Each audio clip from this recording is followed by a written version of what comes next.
900 people missing and 350 killed in Nepal as rising lakes raised fear of new flood. Details shortly.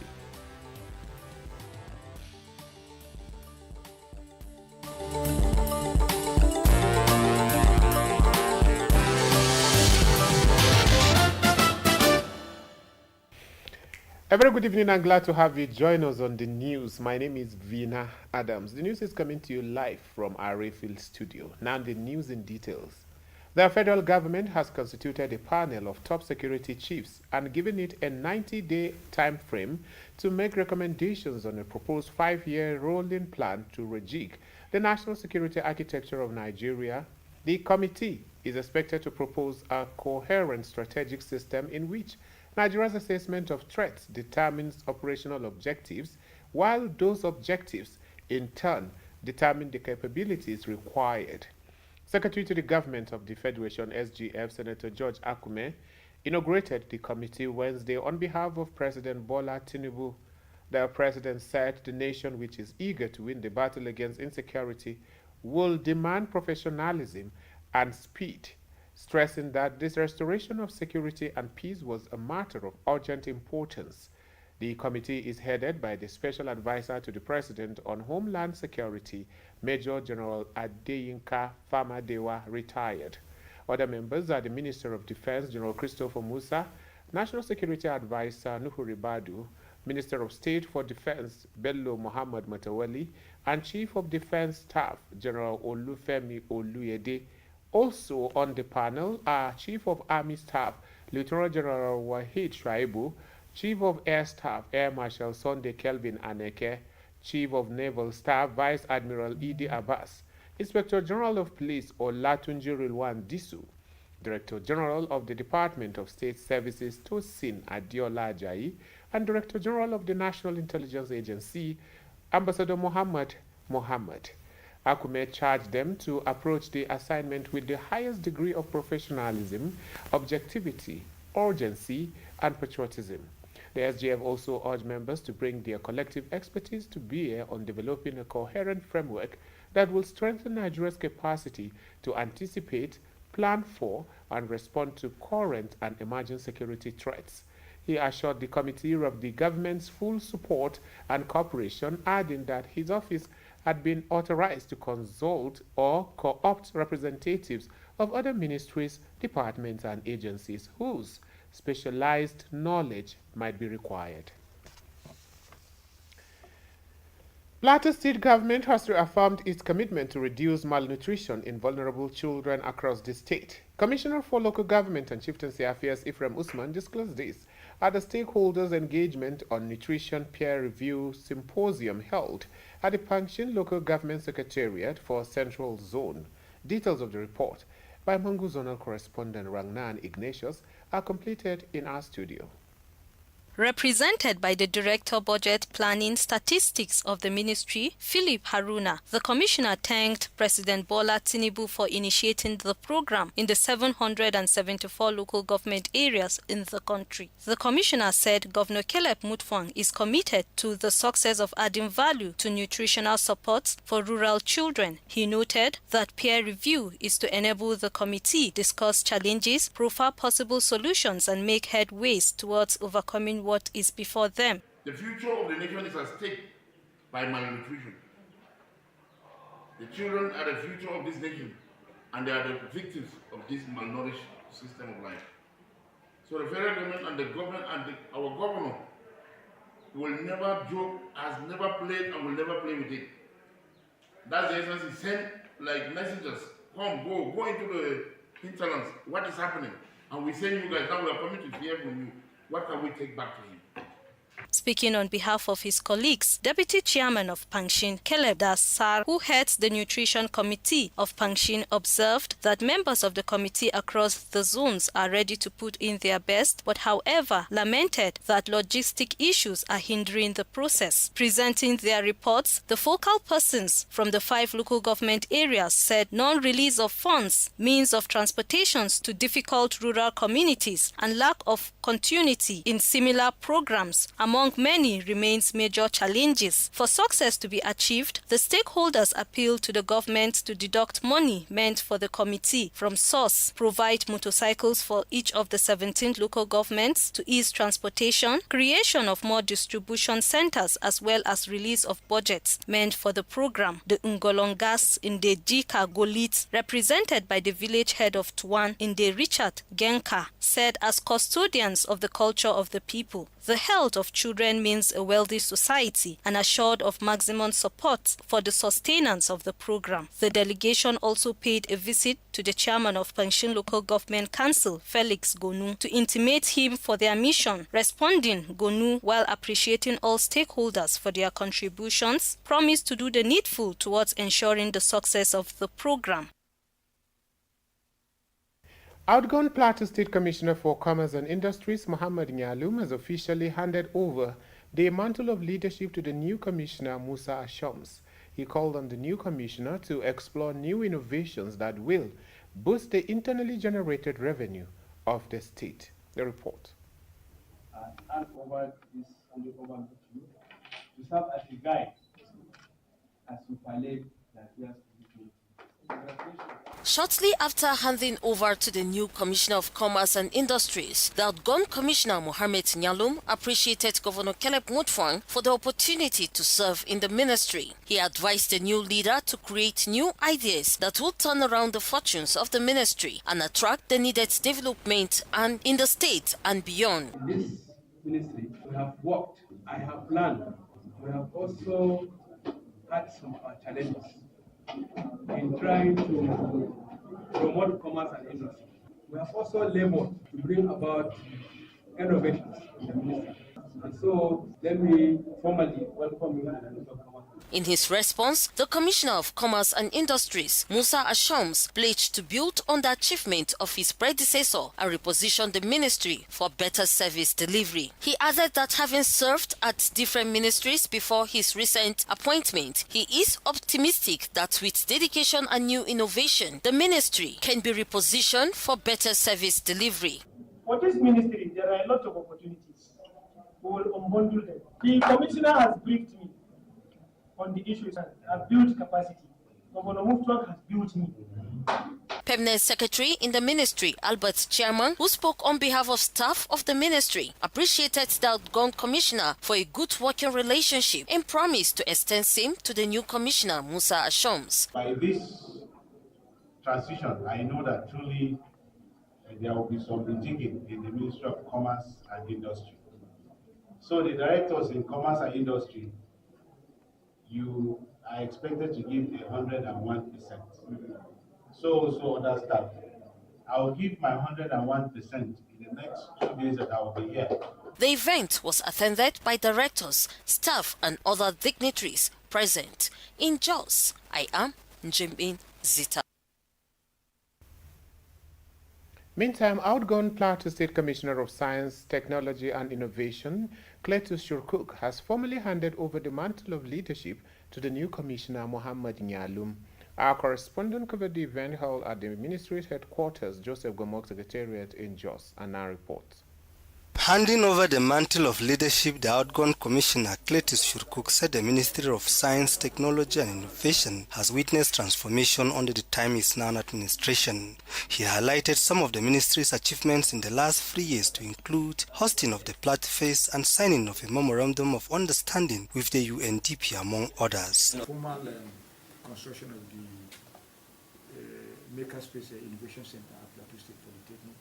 They have finished all the paperwork for them to officially hand over to the ministry. Receiving the handover notes, the new State Commissioner of Science, Technology and Innovation, Mohamed Nyalum, promised to consolidate on the successes recorded by his predecessors. He explained that the ministry will leverage the potential that abound to reposition the science and technology sector to strengthen governance, improve infrastructure and create employment opportunities for the youth. Stepping up from where we are. Our youths generalized are very, teeming youth need science and technology to upgrade their skills. Governance, if you look at what is happening, they are using a lot of technological input especially when it comes to even registering people that come to work. The commissioner solicited the support of staff to enable him succeed. I am Gokop Timothy. The federal government has disbursed more than 600 billion naira in cash transfer to over 10 million households across the country in the 3 years since President Bola Tinubu assumed office. Minister of Humanitarian Affairs and Poverty Reduction Bernard Doro has said. Doro disclosed this on Wednesday during an interview on Politics Today, a Channels television program. He said the program was designed to support poor and vulnerable households and improve their living conditions, adding that the number of beneficiaries could translate to about 40 million people based on an average household size of 4. The minister said the government had also launched a vocational skills program that trained more than 18,000 people and provided them with starter kits and stipends. According to him, the beneficiaries receive additional training in business management and accounting to help them establish and manage businesses. Doro said the government was also supporting farmers through a separate intervention aimed at improving livelihoods and reducing poverty. Defending the impact of the cash transfer program, he said even the 25,000 paid to beneficiaries could make a significant difference to the poorest households. The minister said his ministry was focused on translating improvements in the broader economy into better living conditions for ordinary Nigerians. Doro also said government was monitoring the risk of food insecurity in northern Nigeria following projections that more than 70 million people across 9 conflict-affected states could face acute food insecurity. He, however, stressed that the figures were projections and did not necessarily mean that all those identified will experience food insecurity. The minister added that the government had recently implemented a presidential intervention on food and nutrition across 10 northern states and will continue to monitor the situation and intervene where necessary. The Plateau State Executive Committee of the All Progressives Congress APC has taken its ongoing walking tour to Wase local government area with a renewed call on party members to close ranks following the recent party primaries. The visit provided an opportunity for the state leadership and grassroots executives to review party activities addressing grievances, strengthen reconciliation, and strategic for a united and formidable party ahead of the 2027 general elections. Our Langtang Zonal correspondent has the details. Leading the delegation, Plateau State APC Chairman Rufus Bature said the walking tour was aimed at deepening unity and reconciliation among party members, stressing that the progress and electoral success of the party must take precedence over individual interest. The APC chairman said disagreement rising from the party primaries should be resolved through dialogue and establish party mechanisms, calling on members to put the exercise behind them and concentrate on building a stronger grassroots structure for the future. We are re-emphasizing that the issue of governance group, legacy group, does not exist any longer. We are in government. There is no Tinubu group and there is no Buhari group.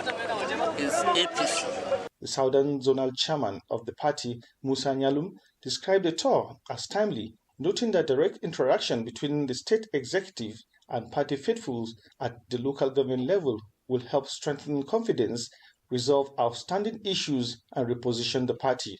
Chairman of Wase Local Government Council, Hamisu Anani, reaffirmed their resolve to ensure unity within the ranks of party faithful, stressing the issue of any internal wrangling have been resolved. He decreed and ordered there is no any legacy and governors group, and our people are accepted. We even started this morning having a meeting before they came. All the flag bearers of the party were together. So why is the difference? We have to work together as one and make sure that we are being number one in voters' output. Receiving the state executive, the Wase Local Government APC Chairman Shagari Yusuf commended the leadership for bringing the walking tour to the grassroots, describing the visit as a boost to party unity and mobilization in the area, commitment of Wase APC to reconciliation, party discipline, and working for victory in 2027. The meeting brought together party executives, stakeholders and supporters from across Wase local government area, with discussions centered on reconciliation, strengthening party structures, and improving coordination from the ward to the state level. Party leaders maintain that a united and disciplined membership combined with effective grassroots mobilization will be critical to APC's preparation for the 2027 general election. From Wase local government area, I am Thaddeus Ilmen. Up ahead on global news, National Sports Commission splits over choice of normalization committee chairman. More than 350 killed in Nepal rising lakes raises fear of new flood. Please stay tuned.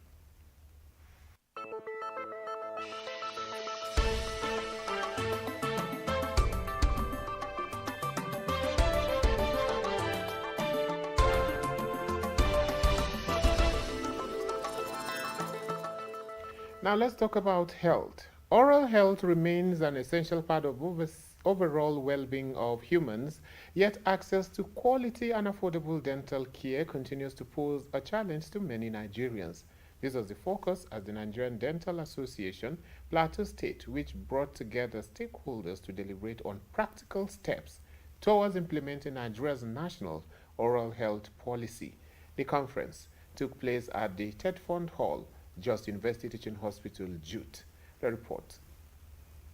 The 2026 Biennial Dental Scientific Conference of the Nigerian Dental Association, Plateau State Branch, had as theme Policy to Practice, charting a path to actualizing Nigeria's national oral health policy. The conference is aimed at creating greater awareness on oral health and promoting access to quality dental care for all. In a keynote address, Chuendu Nnawuke explained that maintaining a healthy mouth contributes to improved self-esteem and overall quality of life. He stressed the need for the full integration of oral health services into primary health care to improve their availability and quality. Promotion of healthy settings to support oral health care, infrastructural changes also to support oral health care, and there was a focus on sport programs due to oral health related injuries arising from mainly contact sports,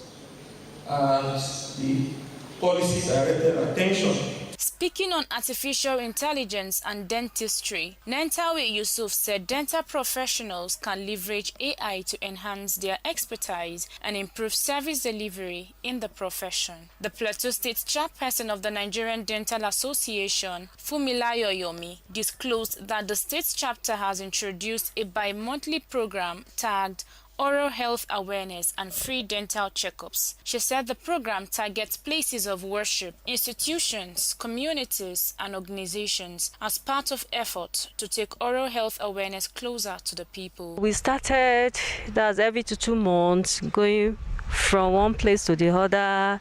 We visited the University of Jos. We went to churches. We went to Jos Central Mosque. We went to schools just to create awareness. And in the course of creating awareness, we still have to treat people free of charge. Representative of the State Commissioner for Health, Stephen Bishma, said the state government, under the leadership of Governor Caleb Mutfwang, has provided equipment aimed at improving oral health care services in the state. The conference also featured goodwill messages from stakeholders alongside the presentation of awards to deserving individuals in recognition of their contributions to the dental profession and oral health care. In Jos, I am Deborah John. Now, as part of its corporate social responsibility, staff of the Central Bank of Nigeria, Jos branch, have donated HIV test kits to the Plateau State government. The presentation took place at the conference hall of the Ministry of Budget and Economic Planning, Joseph Gomok Secretariat, Jos. Correspondent Simon Swadkia has the details as presented in our studio. The donation followed an advocacy visit by the Plateau State Technical Working Group on Domestic Resource Mobilization to the management of CBN Jos branch, seeking support with HIV test kits for people living with HIV in the state. Branch manager of CBN Jos branch, Nathaniel Akwashiki, said the staff saw the need to partner with government to support people living with the virus. He added that CBN Jos branch has also intervened in other areas, including the construction of a skills acquisition center at the NYSC orientation camp to empower youth. The position of the President of the United States regarding funding of NGOs, responsible citizens, and the CBN being an institution that supports the less privileged through our various CSR initiatives. The staff of the branch took a decision to contribute money and procure these items. Also speaking, Chairman of the Technical Working Group on Domestic Resource Mobilization and Permanent Secretary, Ministry of Budget and Economic Planning, Johanna Mangtu, and the Executive Director, Plateau State Aid Control Agency, Esther Turaki, described the gesture as the first of its kind since their advocacy tour to government and private organizations. They commended the staff of CBN Jos branch for responding to the call. This is what we have been praying for. That when partners withdraw from funding, the state government should be able to take over. And when we have people like you, organizations like you, it empowers us to do more. I'll say I'm overwhelmed. Plaka, this is something that is happening for the first time in the history of Plaka, where you see individuals dipping their hands in their pockets to support. The head of APIN Public Health Initiative noted that the responsibility of caring for people living with HIV should not be left to government alone. The coordinator, Network of People Living with HIV in Plateau State, Ezekiel Afan, said over 40,000 people living with the virus in the state will benefit from the donated kit. The Plateau State House of Assembly has held a valedictory session in honor of late Peter Azzi, a former speaker in the 8th Assembly who represented Jos Northwest constituency.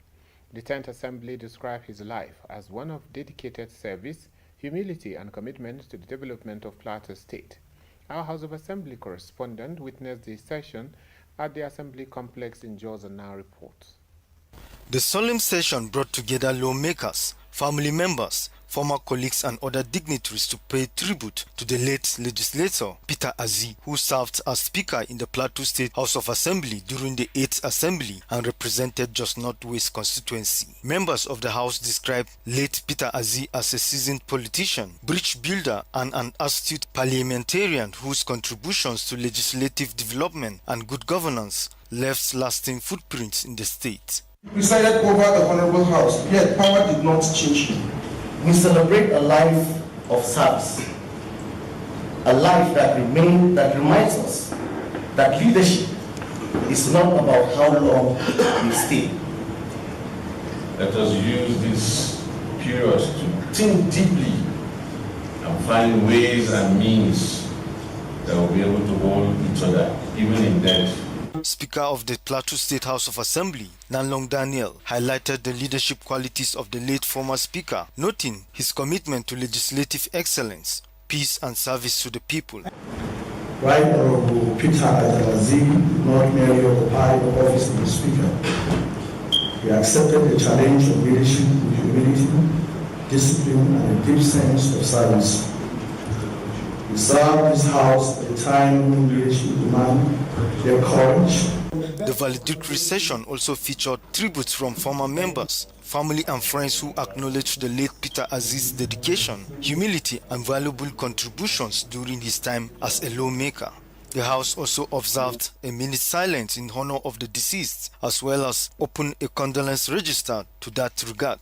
The late Peter Azzi died on the 13th of August 2026 at the age of 74. In Jos, I am Shama Kigang.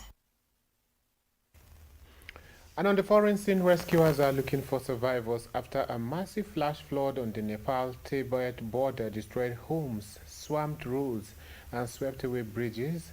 More than 900 people are missing, and at least 358 have died in Nepal. Two sisters are desperately waiting for news of their parents who traveled from Texas to Tibet on a pilgrimage. In Tibet, at least 558 people are missing, with 3 confirmed dead. It's not clear if these figures overlap with Nepal's. On both sides of the border, hundreds of foreigners are missing. Nepal says that includes 178 tourists from India, 127 from Nepal, 65 Americans and 33 from the UK. Dozens of army and police personnel are also missing. The U.S. Geological Survey says glaciers collapse and debris flow triggered the floods, and there are fears of more floods with debris blocking rivers.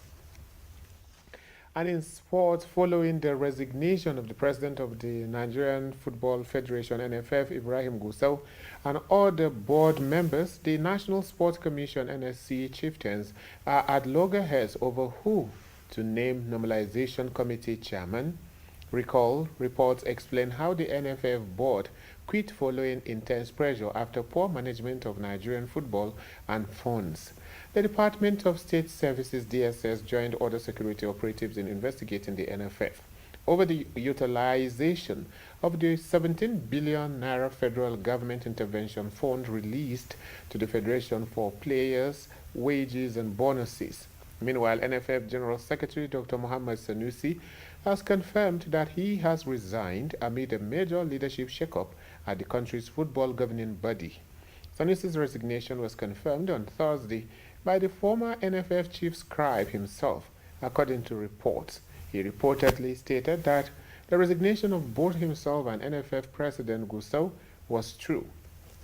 The development comes in growing pressure on the NFF leadership following a difficult period for Nigerian football, including the Super Eagles' failure to qualify for the 2026 FIFA World Cup and the Super Falcons' historic failure to secure qualification for the 2027 FIFA Women's World Cup. Now, the development has thrown up the need for a normalization committee. However, the National Sports Commission NSC chieftain are at loggerheads over who to name Normalization Committee chairman. Reports say NSC chairman Malam Shehu Dikko and Director General Bukola Olopade are in a major disagreement over who should head the Normalization Committee. And with that report, we draw the curtain on the bulletin. But before then, here is a recap. In the news, we told you that the federal government has constituted a panel of top security chiefs and given it a 90-day time frame to make recommendations on a proposed 5-year rolling plan to rejig the national security architecture of Nigeria. The committee is expected to propose a coherent strategic system in which Nigeria's assessment of threats determines operational objectives, while those objectives in turn determine the capabilities required.